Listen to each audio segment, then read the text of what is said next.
Yo, what it do? Solo back here again.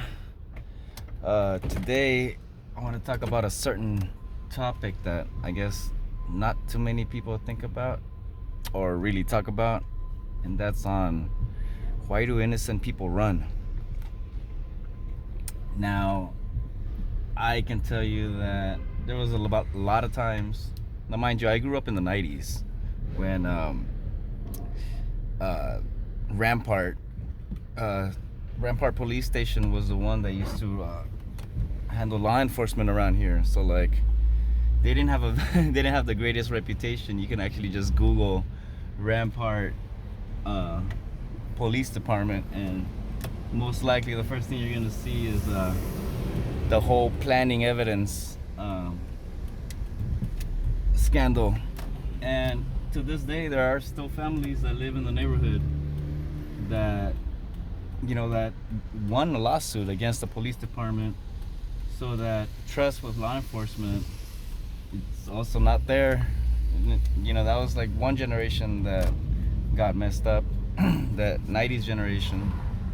But so building on that, you know, one of the things that I noticed whenever I would get, because at first you don't know, like, especially if you live in the area, you just like, it's no big deal, right? You're just kind of like walking around and you see the police everywhere, right? But it's not until the day that they actually stop and start harassing you, and you haven't done anything wrong, that you're like, oh damn, like, why are they fucking bugging me and um, pretty much accusing me of things. And that's when you start finding out that, like, it's honestly, if everything gets resolved, it's a big waste of time. And what I've also noticed is that, like, most of the time, if you've like had any encounter with a cop, their mind's already made up that you did something wrong, that you've committed some kind of crime, or either now or before or something. So like, oh, what you doing, man? What you doing, bruv? You didn't have to do all that just to pull in. Oh God. So yeah, patience is the key when it rains. People in LA don't know how to drive in don't know how to drive in the rain. So getting back to this, like, yeah, pretty much the officer's mind's already made up. Like, he thinks you've committed some kind of crime, so now you gotta like somehow persuade him, or you're like kind of like make sure you get through to him and be like, hey, I had nothing to do with whatever you're accusing me of. Because sometimes, honestly, like, something can happen around the block and you just happen to be walking out the liquor store, or you're walking around the block coming around the corner too, and all of a sudden it's like, hey, stop him. I've been in that situation where they have somebody stopped, and then you just happen to be walking up, and then they want to stop you too, and you're like, hey, what the hell, I had nothing to do with this. But yeah, so then all of a sudden you get caught up in a mess and you have no idea how it's gonna end up. So yeah, it's a big waste of time. Even if they let you go, you just lost like 30 minutes to an hour depending. But at that, like, yeah, you just rather avoid them. So like, you're walking down the street, you see him, you're like, oh shit, let me make a right, let me make a left, let me avoid them, just because you don't want to deal with them at all. Another thing, Rampart, like I said, they're known for planning stuff on you. So like, and it still happens now. I just saw this whole thing on A&E where, yeah, this cop was going around planning evidence on people, meth and all this other stuff, just because he wanted to make it into the narcotics department. He wanted to get there quick. So what did he do? He just started burning innocent civilians that had nothing to do with it. And the thing is that, like, even though that gets cleared up or whatever, for you to like clean your record or whatever, like, that's a whole nother mess. That's a whole nother can of worms. So, and the funny thing is that, so this cop got a bunch of charges, but like, they always give that possession charge on people. I don't understand why they don't give the cop a possession charge, since he was holding in order to plan it on somebody, right? Like, that makes perfect sense, right? Give him a possession charge as well, charge him like a criminal. But that doesn't happen here. So that's another thing. So like, let's say like you are innocent, or the cop takes you in and you were innocent. By the time like the court figures that out and you get a lawyer, and you're spending money for nothing. So it's a waste of money. It's a waste of time. Um, like you might get a lawsuit. If it's that big of a deal, or if you get beat up, or something really goes wrong.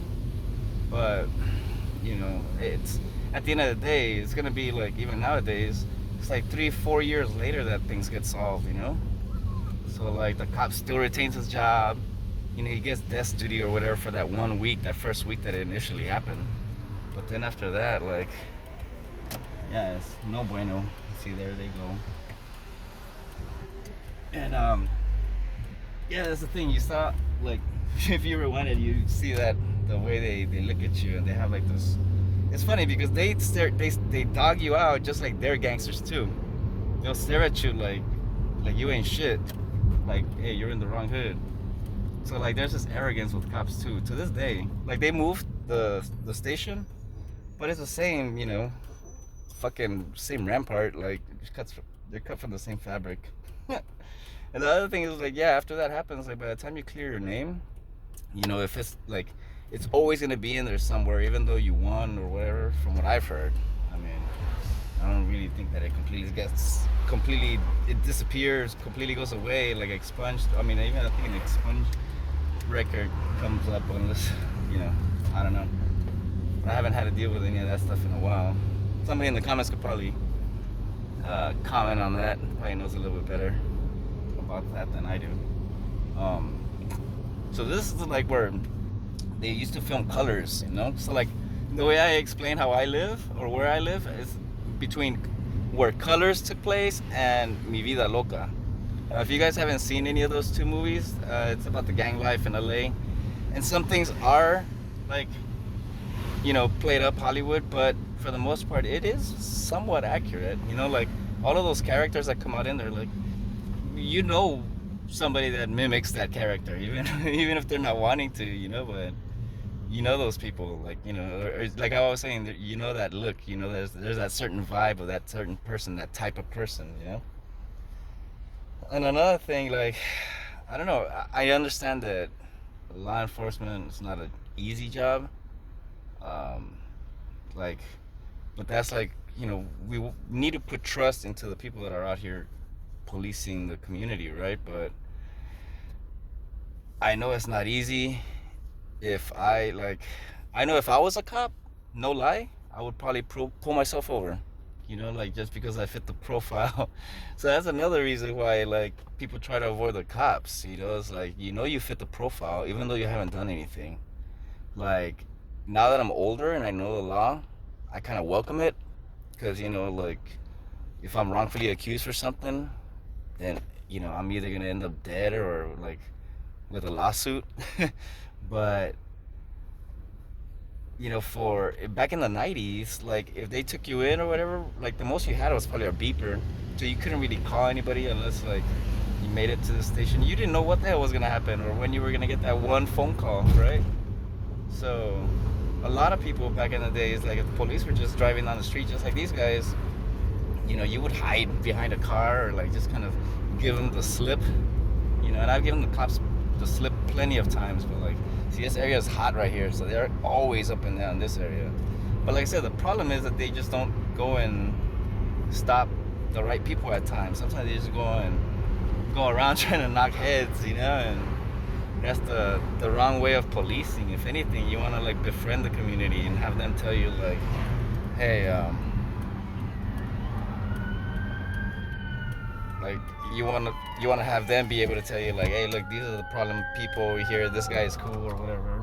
Have like I guess an inside snitch, but snitches get stitches, right? Well, on that note, I'm gonna leave it right here. I'm gonna cut it a little short. This video is a little bit shorter than usual. So until next time, if you guys found this informing or whatever, you want to leave a comment. You guys hear that? People sometimes say, like, oh, I hear gunshots. And see, stuff like that, that's not gunshots. That was actually a car just hauling ass down the street with that backfire tune. A lot of cars around here have that crackle and pop tune on their cars. So like a lot of people mistake that as gunfire at times, but it's so random that it just happened right now. So on that note, let me finish making this left. I'm gonna cut this video right here. Until next time, thank you and peace outside.